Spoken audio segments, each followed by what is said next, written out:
Rick Santorum is a straight, white, conservative, Christian man.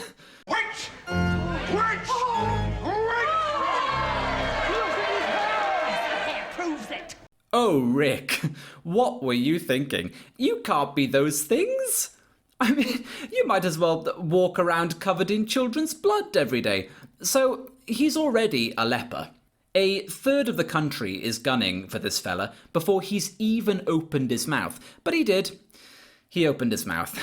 And now we have to deal with the tsunami of hypersensitive, woke, anti-white... I mean, you know the drill. It all just comes gushing out like one big, messy fucking period.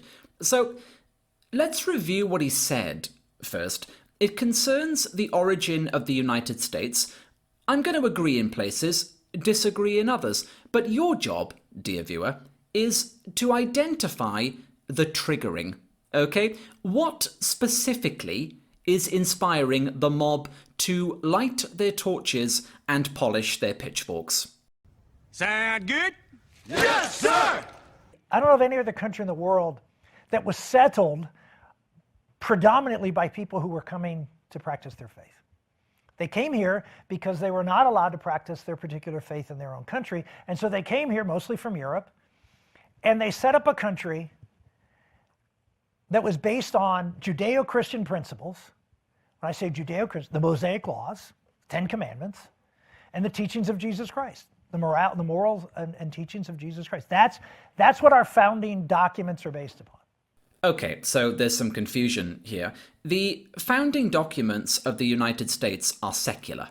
Jefferson, Franklin, Monroe, these people were deists who took care to separate church from state, hence the Virginia Statute, the First Amendment, and the Treaty of Tripoli, which is adamant the government of the US is not in any sense founded on Christianity. Your constitution owes far more to Magna Carta and John Locke than it does to Mosaic law. So let's just nip that in the bud. However, it is true to say that many of the settlers who populated the 13 colonies were religious radicals fleeing Europe, no question. Because you have to realize, Episcopal is basically Church of England, which was Henry VIII breaking away from the Catholic Church going, I'm the fucking Pope now, ha ha ha. He broke away, and then people broke away from that church. They were Calvinists. They found him to be too loose. And then they were the people who broke away from the Calvinists. They were the Puritans, our ancestors. People so uptight, the English kicked them out. How fucking anal do you have to be for the English to go, get the fuck out? No, take your pimp shoes and go. And they land here in America going, hello, we bring you guilt, syphilis, and alcohol. I hope you don't mind. Here, Chief, try this, and once you've drunk it, just keep moving till your feathers float. There you go. Given this fact, it's no surprise that Judeo-Christian, or more specifically Protestant, ethics, like hard work, thrift, and self-control, have been so influential. What was it Tocqueville said? I think we can see all of America contained in the first Puritan who landed on these shores or whatever. So, yeah, don't deny the importance of the Pilgrims, but also don't pretend the US is a Christian country in the model of an England, for example, because it's just not. It's in our DNA. You know, if you think of other countries like Italy and Greece and China and Turkey and places like that, they've all sort of changed over time. I mean, they've been there for millennia in many cases. And their culture has sort of evolved over time. But not us. We came here and created a blank slate. We birthed a nation. I'm worried birthed a nation is a little too close to birth of a nation, but sure, America is a product of design, and that original blueprint has, broadly speaking, endured. Now, obviously, popular culture is changing all the time, and as the demographics shift more profoundly, the real question is, will this blueprint survive another 200 years, because when you have major bodies across the country denouncing constitutions, capitalism, and common law as tools of white supremacy, I'd say the odds are about 50-50. We birthed a nation from nothing. I mean, there's nothing here. I mean, yes, we have Native Americans, but candidly, that there isn't much Native American culture in American culture. It was born of the people who came here pursuing religious liberty to practice their faith, to live as they ought to live, and have the freedom to do so. Religious liberty. Those are the two bulwarks of America, faith and freedom. Okay, so there it is. Classic Republican shtick. Faith and freedom. You could just as easily add trade to that, without which the colonies would have collapsed, or, critically, reason, a principle the founders valued above faith, actually, as devotees of the Enlightenment. So, your typical Christian conservative, right? He's not telling the whole story, but did you catch it? Did you catch the line? The line that sealed his fate? Ironically, the only thing in there that is completely true and beyond dispute. We birthed a nation from nothing. I mean, there's nothing here. I mean, yes, we have Native Americans, but candidly, that there isn't much Native American culture in American culture. Oh, he is so fucked. Yeah. Critics demand CNN fire Rick Santorum for saying nothing was in America before white colonizers arrived. CNN urged to fire Rick Santorum for racist remarks on Native Americans. Native American groups call on CNN to fire Rick Santorum over embrace of genocide. Okay, guys, listen up.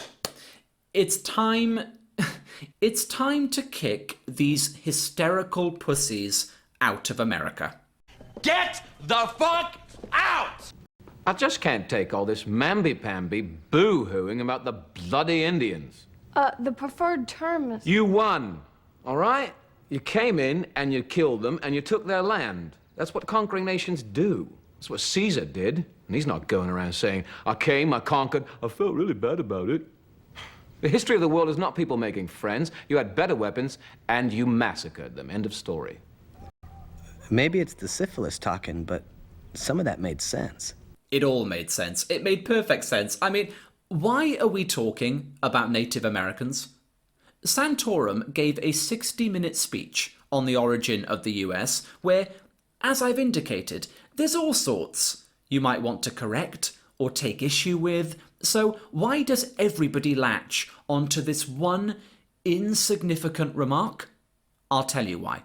Because for the same reason you can't discuss Anglo-Saxon political traditions without condemning them, if you bring up a so-called oppressed minority, even momentarily, without getting on your knees and tossing their salad, especially as a white person, you're done for, okay? You will be strawmanned, smeared, and shamed.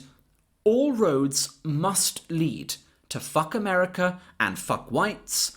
That's the game. It's by design, simple as. We birthed a nation from nothing. I mean, there's nothing here. I mean, yes, we have Native Americans, but candidly, that there isn't much Native American culture in American culture. Do you know why? Do you know why there isn't much Native American culture in American culture? It's because these faith-based people who built the country off faith and freedom and the 10 Commandments violated the number 6 commandment and killed the majority of them. No, that's not the reason at all. Meet Charlemagne the God, by the way. Real name Leonard, which I just love. Anyway, Charlemagne, listen to me. The United States was founded by English settlers, okay, who were A, wanting to carry forth their own traditions, which is only natural, and B, were not that impressed, I have to say, by the alternatives on offer. Take the Powhatan system of law, for example, which wasn't so much a system as a medley of custom and random tribal savagery. In The History and Present State of Virginia, Robert Beverly Jr. describes a scene in New Kent County around the time of Bacon's Rebellion. A werewance was giving a speech in the presence of Englishmen when one of his attendants presumed to interrupt him. Taking this to be a most unpardonable affront, the chief instantly took his tomahawk from his girdle and split the fellow's head for his presumption. The poor fellow dying immediately upon the spot, he commanded some of his men to carry him out and went on again with his speech where he left off, as unconcerned as if nothing had happened.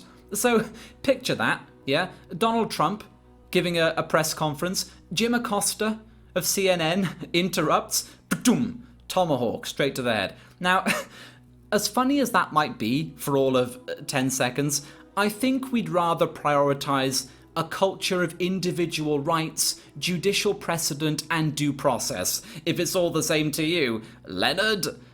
Okay, I'm no historical scholar. I just read a little bit. I'm not the strongest Avenger by far, but I know if this was Infinity War, the white man was Thanos. No, you're confused. The white man was Robert Downey Jr., who stopped Thanos, I saw the film, and Iron Man is white. Alright? Spider-Man's white, Thor's white, who else? The Wizard, he's white, Lizzie Olsen's white, they're all fucking white, okay? Saving the world, which is what white people do. Thanos was purple, so technically a titan of colour, which is fitting given his propensity to commit crime. The white man was Thanos, and he had all 6 Infinity Stones, and he snapped his fingers, and by the close of the Indian Wars in the late 19th century, fewer than 238,000 indigenous people existed. Wow, sounds like they really lost those wars.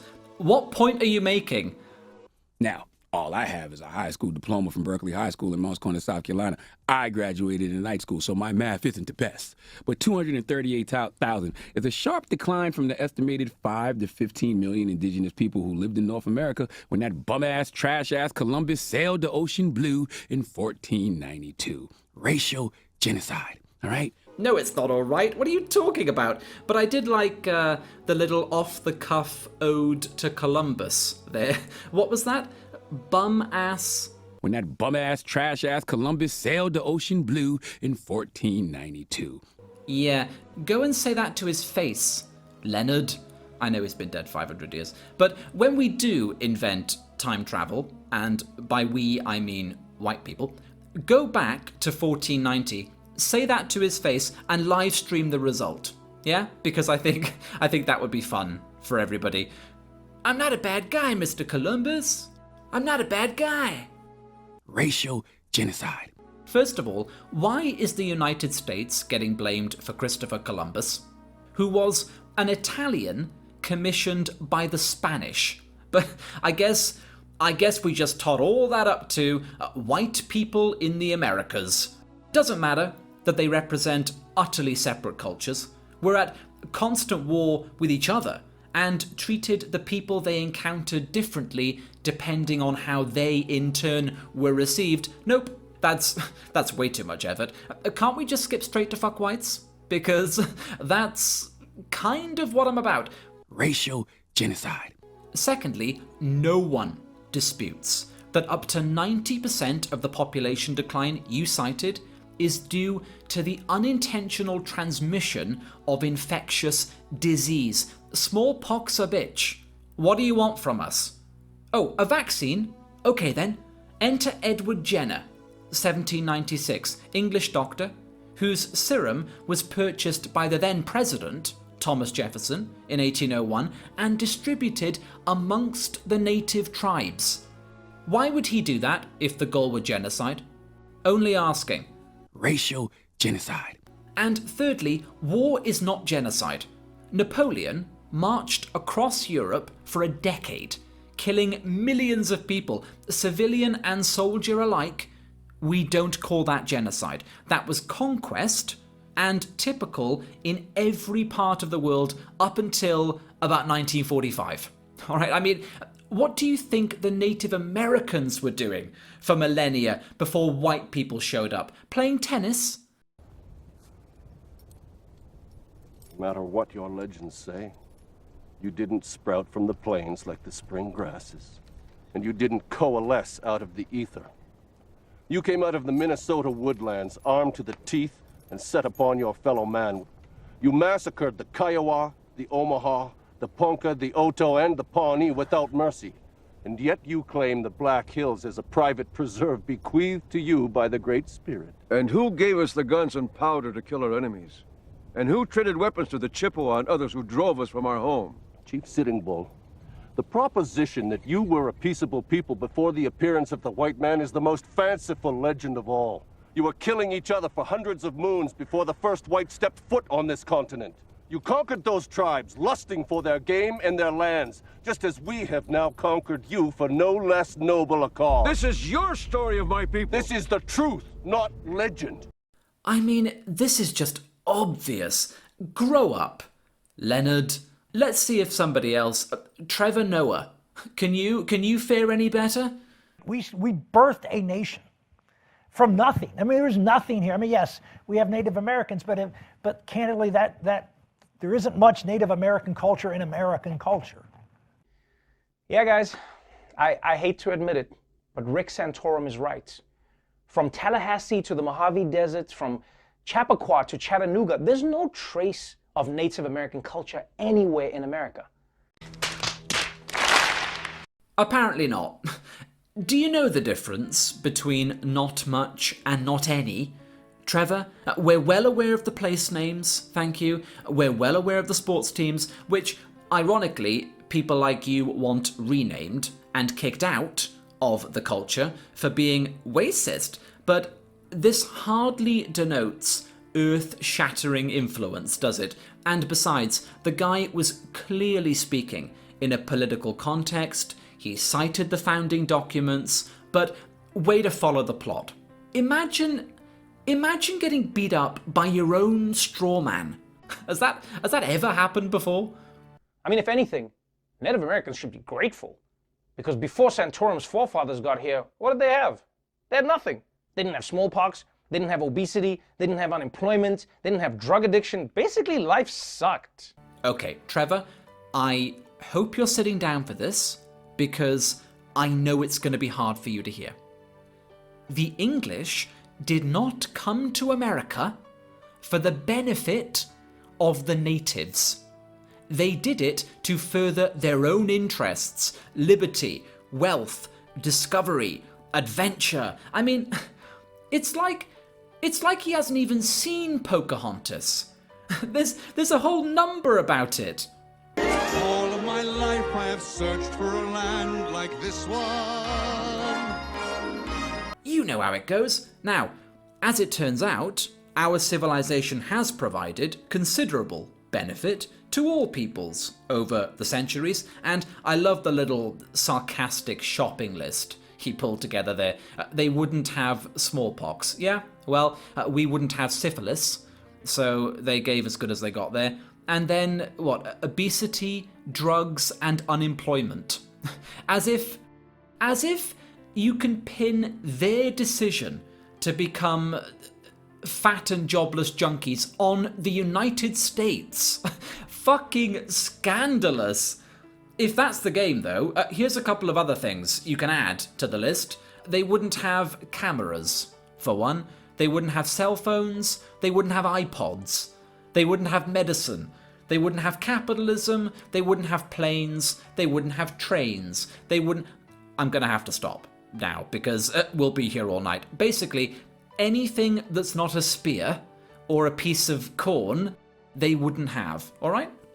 This argument is so offensive that even the Cleveland Indians logo stopped smiling. How can you say this?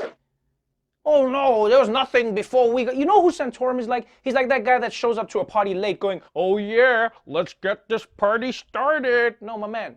The party was going on for a few thousand years, long before you got here with your whack-ass moves. Do you see the contempt for America contained in that analogy?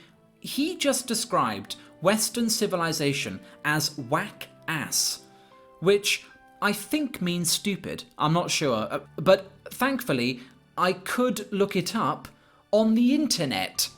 Thanks, Bob Kahn. You beautiful white American male, you. And yeah, it means stupid. You know what? I think I preferred Leonard, in all honesty. I mean, at least he had a sort of childlike stupidity that was funny to me. Oh well, at least it can't get any worse.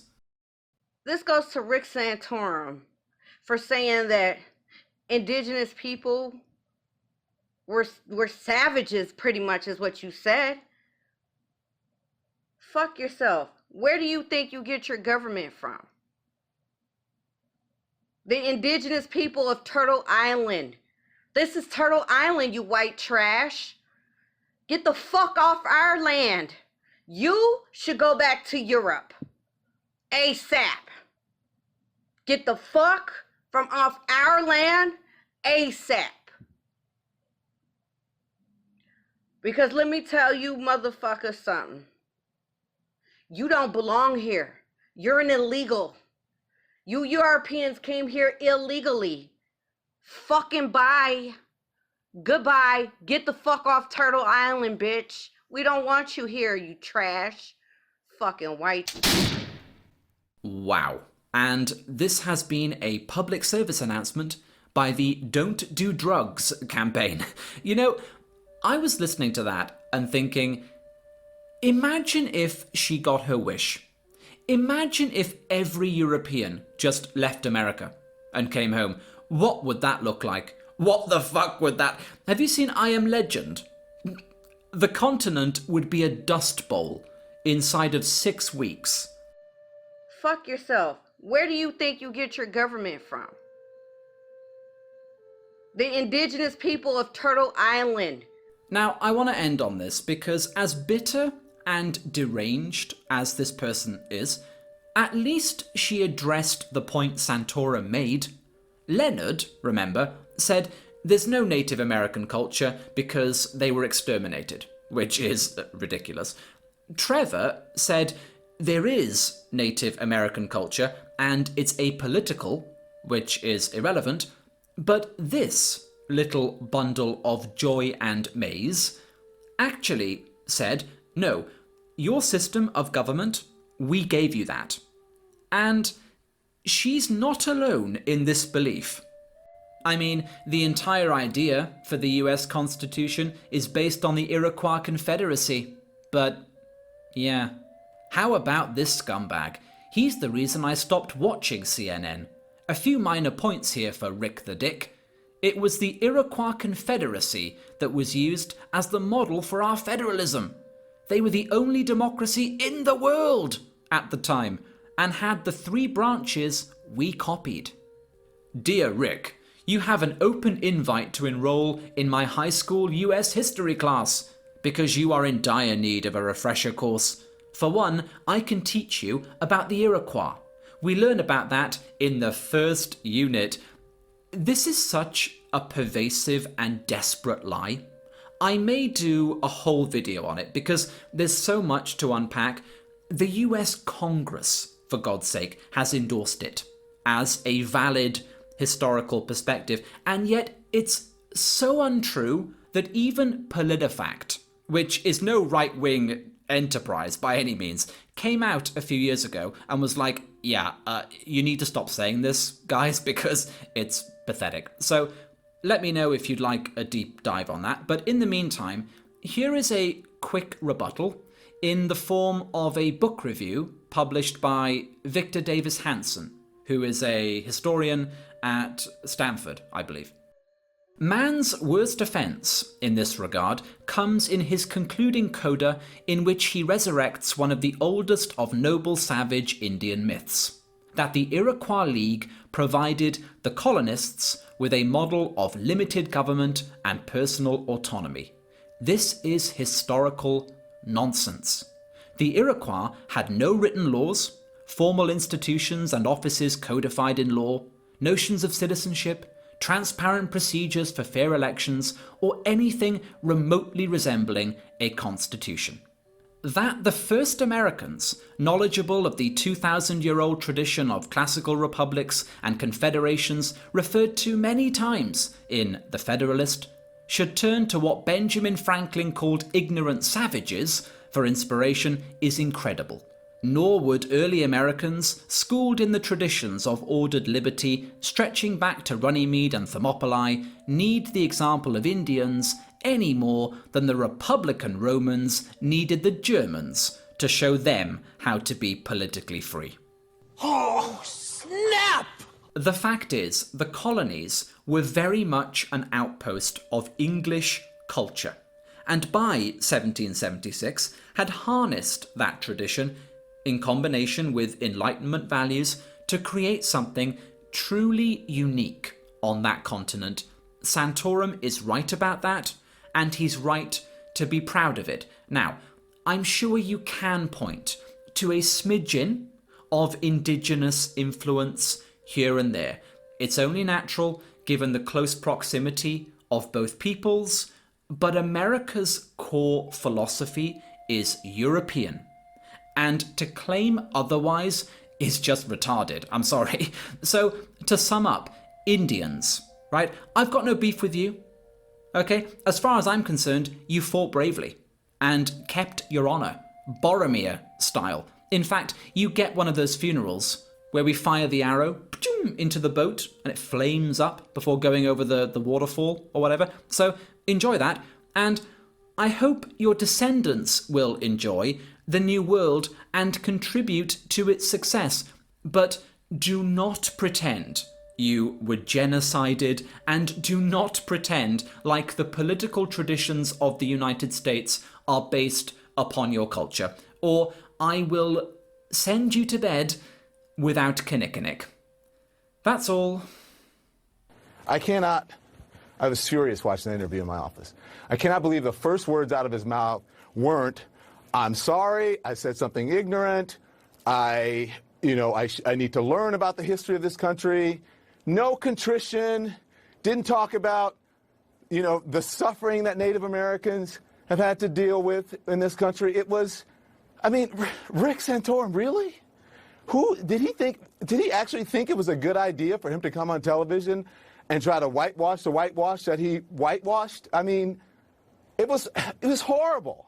It was horrible and insulting, and I apologize to the viewers who were insulted by it, because I was sitting in my office furious, because he's done it so many times. So many times. And it's just, I'm sorry, it was so egregious and insulting, and everything that we talk about the founding of this country, Europeans did not found this country. It was here. The Native Americans had this country before the Europeans came. Yeah, the Europeans conquered the country, they colonized it, but it had nothing to do with the founding of this country. And he should recognize that. He needs to know that, especially if he's going to be on television representing us and talking about it. He should be doing it from the right perspective, and not from some perspective about how, what Europeans... No, that's the wrong way to look at it. It's all wrong. I'm sorry, but that is the truth. And I can't believe, I was watching it going, I cannot believe this man is sitting here and doing this. It was like for Black Lives Matter, it was like Native American Lives Matter moment for me watching that.